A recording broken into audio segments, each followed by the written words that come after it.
ഇതൊക്കെ ആരോടെങ്കിലും ചോദിക്കാൻ എനിക്ക് നാണക്കേടാ. അതുകൊണ്ട് താൻ ചോദിക്ക്. ഞാനോ? ഒന്ന് സഹായിക്കടോ. തന്റെ അമ്മാമ്മന്റെ കൂട്ടുകാരനല്ലേ ഞാൻ.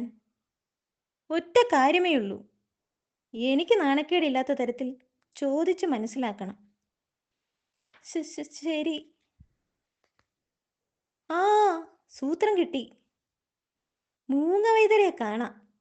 എന്നിട്ട് വൈദ്യരെ, പുല്ല് വളരാൻ മരുന്നുണ്ടോ? പുല്ല് വളരാൻ മരുന്നോ? അതിന് മരുന്നൊന്നും വേണ്ട. നന്നായി നനച്ചു കൊടുത്താൽ മതി. എന്നിട്ടും വളരുന്നില്ലെങ്കിലോ? നല്ല മണ്ണാണെങ്കിൽ നന്നായി വളരും. അല്ലെങ്കിൽ കുറച്ച് നല്ല മണ്ണിട്ട് കൊടുത്തിട്ട് നനയ്ക്കണം. മണ്ണ് നല്ലതാണോന്ന് എങ്ങനെ അറിയും? ധാരാളം മണ്ണിരകളുള്ള മണ്ണ് നല്ലതായിരിക്കും.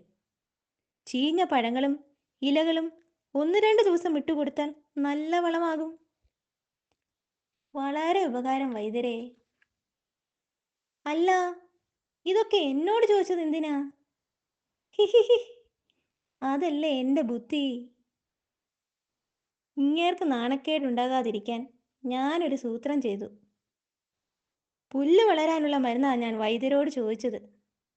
സത്യത്തിൽ വാലിലെ രോമം വളരാനാണെന്ന് വൈദ്യർക്ക് പോലും മനസ്സിലായില്ല. ഹിഹിഹി.